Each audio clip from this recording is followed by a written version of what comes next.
Alors quand vous êtes face à ça, c'est-à-dire un système de n équations à p inconnus, qu'est-ce que ça va être de résoudre ce système?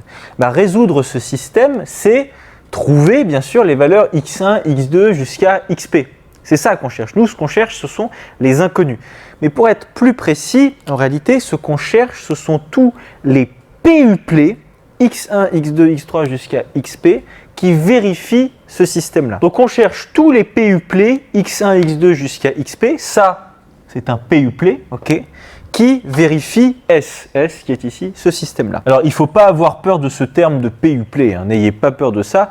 Un PUplet, qu'est-ce que c'est? C'est exactement comme un couple ou un triplet. Un PUplet, qu'est-ce que c'est? C'est tout simplement un ensemble de P nombres. Tout comme un couple, vous voyez, vous en avez 2. Dans un triplet, vous en avez 3. Mais dans un PUplet, vous avez simplement 1, 2, 3, P. Ici, ce sont des inconnus, x1, x2 jusqu'à xp. Ok, donc ça, c'est un PUplet. Le truc, c'est que x1, x2, x3 jusqu'à xp, là, ils sont entourés en vert, ce sont nos inconnus. Ici, ce sont les inconnus du système. Donc nous, ce qu'on recherche, bien sûr, ce sont les inconnus. Mais ce qui est très important, c'est le terme aussi de tous dans cette phrase. Résoudre le système S, c'est chercher tous les PUplets qui vérifient ce système. Parce que oui, vous pouvez très bien avoir plusieurs PUplets différents. Ok, vous pouvez très bien avoir des PUplets différents qui vérifient chacun ce système-là. C'est-à-dire que vous pourriez très bien avoir un premier PUplet où, par exemple, x1 est égal à 5, x2 vaut moins 7, etc., xp vaut 0, par exemple.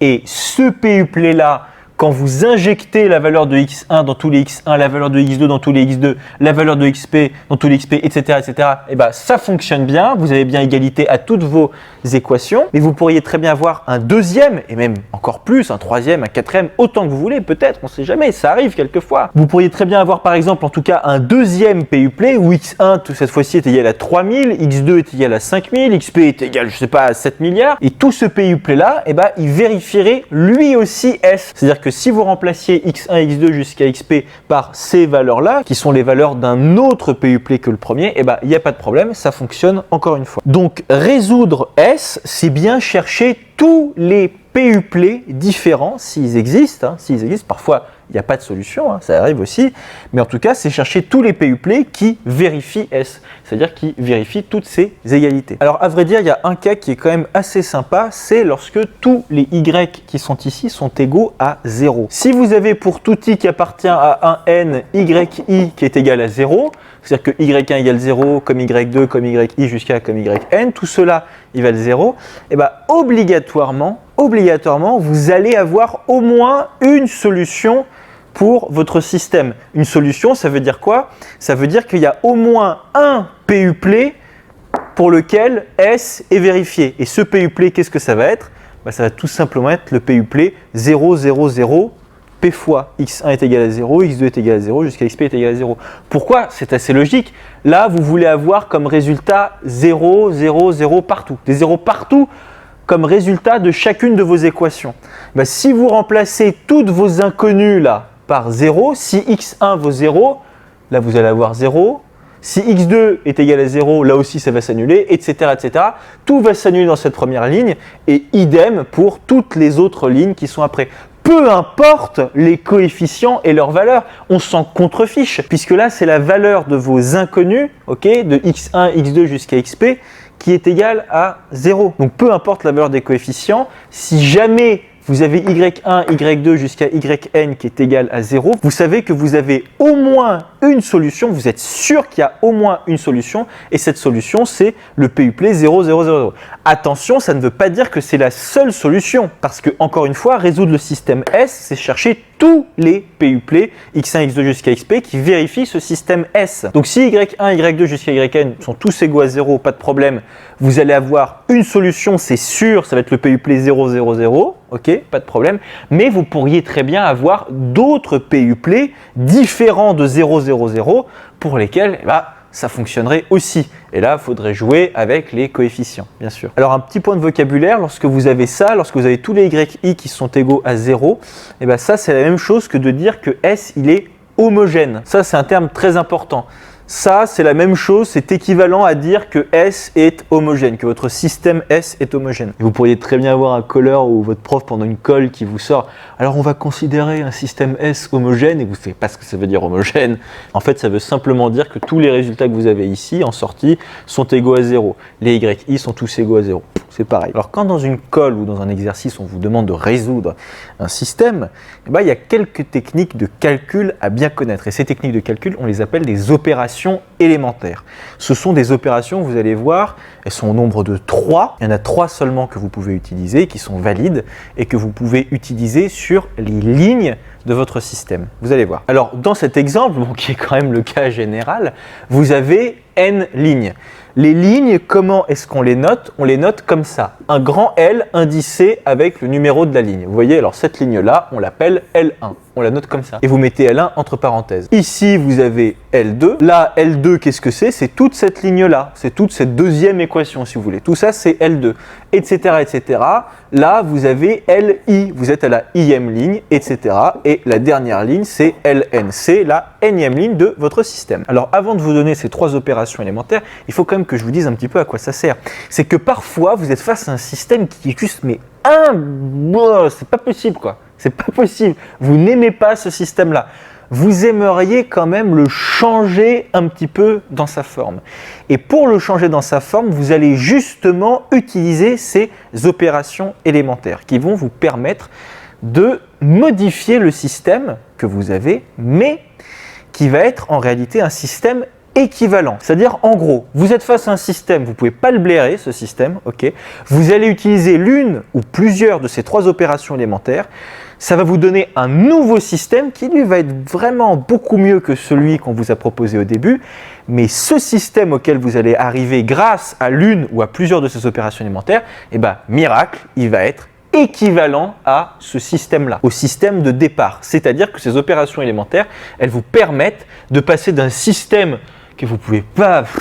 C'est le bordel, pardon, voilà, et ça va vous permettre de passer à un autre système qui va être certes différent du premier, mais qui va être équivalent. Donc ça veut dire que résoudre le système auquel vous allez arriver après ces opérations élémentaires, ça va être la même chose que de résoudre le système de départ. C'est-à-dire que trouver les inconnus dans le système auquel vous allez arriver, ça va être la même chose que de trouver les inconnus ici. Donc les inconnus que vous allez trouver là-bas, ça va être la même chose que les inconnus que vous allez trouver ici. Ok, alors c'est parti. La première opération élémentaire que vous pouvez faire, c'est intervertir des lignes.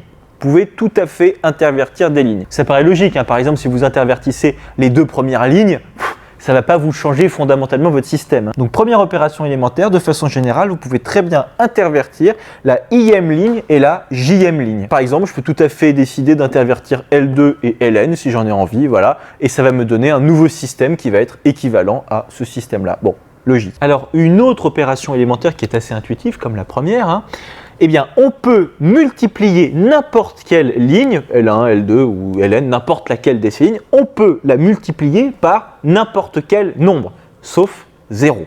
Je m'explique. Alors, on l'écrit comme ça, c'est-à-dire que dans Li, on peut mettre n'importe quoi fois Li si ce petit a est différent de 0. Et a, bien sûr, c'est un scalaire, c'est-à-dire qu'il appartient à k. Qu'est-ce que ça veut dire? On n'a qu'à prendre L1, par exemple, pour Li, et a, on n'a qu'à prendre 3, par exemple. Voilà. Et bien, ça veut dire que je peux tout à fait, à la place de L1, mettre 3 fois L1. Qu'est-ce que ça veut dire de mettre dans L1 3 fois L1? Parce que le plus souvent, on dit comme ça, on dit mettre dans telle ligne, par exemple, 3 fois cette même ligne. Ça veut dire quoi? Ça veut dire tout simplement qu'on va multiplier tout ça par 3. Tout ça, je dis vraiment tout ça. Hein. Ça veut dire que là, vous allez avoir 3 fois A1x1 plus 3 fois A12x2 plus 3 fois, etc., plus 3 fois A1pxp est égal à 3 fois y1. Et c'est tout à fait censé de faire un truc pareil. Pourquoi? Parce que regardez, ce que vous avez, c'est une égalité. Vous avez égalité entre tout ça et ça. Là, vous avez toute cette grande somme, là, c'est égal à y1. Mais vous êtes d'accord que là, toute votre somme ici, si vous la multipliez par 3, vous multipliez tout ce qui est à gauche de l'égalité par 3, et ben ça va être égal à 3 fois ce que vous avez à droite de l'égalité, c'est-à-dire y1. Et donc, bien sûr, si vous développez, à la fin, ce que vous allez avoir, c'est 3 fois A1x1 plus 3 fois A12x2, etc., plus 3 fois A1pxp est égal à 3 fois y1. Donc, dans n'importe quelle ligne, je peux mettre à la place de cette ligne A fois cette même ligne. Ça peut être 3, ça peut être 17, ça peut être tout ce que vous voulez, sauf 0. Pourquoi est-ce que ça ne peut pas être 0 ? Et bien parce que vous êtes d'accord avec moi, j'espère. Chacune de ces lignes, chacune de ces n lignes, qu'est-ce que c'est en réalité ? C'est une contrainte qu'on impose au x1, x2 jusqu'au xp. C'est une contrainte qu'on applique à toutes nos différentes inconnues. C'est-à-dire que tout ce système-là, vous voyez, ça n'est pas du tout le même système que si on avait enlevé la dernière ligne. Vous voyez, ça n'a juste rien à voir. Ça n'est juste pas le même système. Si vous enlevez la première ligne à ce système, ça n'est pas le même système. Or, si ce petit a ici pouvait être égal à 0, ça voudrait dire qu'on pourrait mettre dans n'importe laquelle de ces lignes 0 fois cette même ligne. Et 0 fois cette même ligne, qu'est-ce que ça voudrait dire ? Ça voudrait dire que dans L1, on met 0 L1, c'est-à-dire qu'on multiplierait par 0 à gauche ici et par 0 à droite. Et quelle serait la conséquence d'une telle opération ? Ce serait de faire disparaître toute cette première ligne, parce que tout serait égal à 0. Là, vous auriez 0 est égal à 0, on est bien avancé. Et ça viendrait du coup supprimer une contrainte qui s'applique à nos différentes inconnues. Donc A ne peut surtout pas être égal à 0, ça n'est pas possible. En revanche, à part 0, vous pouvez vraiment mettre ce que vous voulez. Même des complexes, c'est ça qui est cool aussi. Puis alors vous avez une troisième opération élémentaire qui ressemble beaucoup à la deuxième et en réalité la deuxième elle provient de la troisième. Qu'est-ce que c'est que cette troisième opération élémentaire que vous pouvez faire ? C'est que dans n'importe quelle ligne J, vous pouvez mettre A fois cette même ligne plus B fois une autre ligne, mais si, bien sûr, à la condition que A soit différent de 0. Et bien sûr, A et B sont des éléments de K. Donc voilà, le couple AB appartient à K au carré. Alors ça, c'est plutôt pas mal parce que, par exemple, ça veut dire que dans L2, vous pouvez tout à fait mettre, je sais pas moi, mais 2 fois L2 plus 5 fois L1, par exemple. Et alors là, qu'est-ce qui va se passer ? Déjà, 2 fois L2, vous multipliez là tout ce que vous avez à gauche par 2 et aussi Y2 par 2. Okay, donc là, vous allez avoir 2 fois tout votre paquet ici est égal à 2 fois Y2, plus 5 fois L1. Et 5 L1, qu'est-ce que c'est ? C'est 5 fois tout votre premier paquet qui est ici à gauche de égalité est égal à 5Y1. Okay, vous avez multiplié tout simplement à gauche et à droite par 5. Et ensuite, vous allez ajouter les deux et vous allez, bam, injecter tout ça dans L2. Donc là, vous allez avoir 2 fois ça plus 5 fois ça. Okay. Donc ça va être votre premier terme. Votre deuxième terme, ça va être 2 fois ce terme-là plus 5 fois le terme qui est ici. Ça va vous donner votre deuxième terme, etc. etc. Jusqu'à ici, là, vous allez avoir 2 fois ce terme-là plus 5 fois ce terme qui est ici. Ça va être votre pème terme est égal à 2 fois Y2 plus 5 fois Y1. Alors le truc, c'est que bien sûr, dans L2, vous avez mis 2 fois L2 plus 5 fois L1.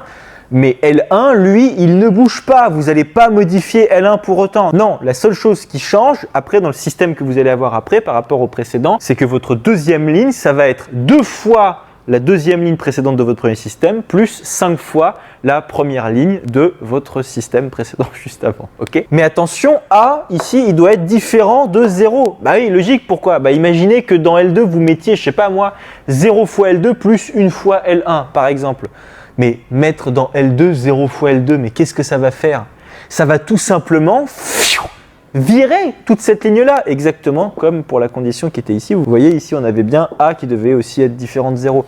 Et si vous mettez dans L2 0 fois L2 plus 1 fois L1, ça veut dire que vous allez avoir L1 qui va apparaître 2 fois et L2 qui, lui, va disparaître. C'est pas possible, ça va pas être équivalent, vous voyez. Donc, chose très, très importante, le A qui est ici doit être différent de 0. En revanche, le B qui est ici, il peut tout à fait être égal à 0. Et si B il est égal à 0, en fait, vous vous rendez compte d'une chose, c'est que vous êtes tout simplement dans l'opération élémentaire numéro 2. L'opération élémentaire numéro 2, en réalité, c'est l'opération élémentaire numéro 3, mais avec B qui est égal à 0, c'est tout. Et avec ces 3 opérations élémentaires, je peux vous dire que vous allez pouvoir en faire et en résoudre des calculs, ça va être vraiment pas mal. Alors à présent, un dernier point qui est un point de vocabulaire. Il se trouve que vous, dans votre scolarité, le plus souvent, ce que vous avez étudié, ça a été des systèmes de n équations à n inconnues. C'est-à-dire que vous aviez le même nombre d'équations que d'inconnus. Le nombre d'équations était égal au nombre d'inconnus.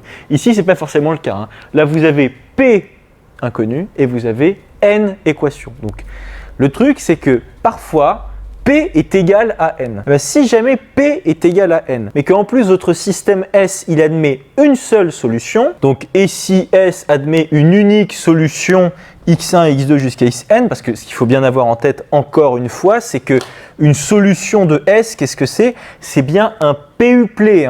Bon, ici du coup c'est un NUplé, puisque P est égal à N, vous pouvez l'appeler PUplé ou NUplé, c'est la même chose puisque N est égal à P, ok?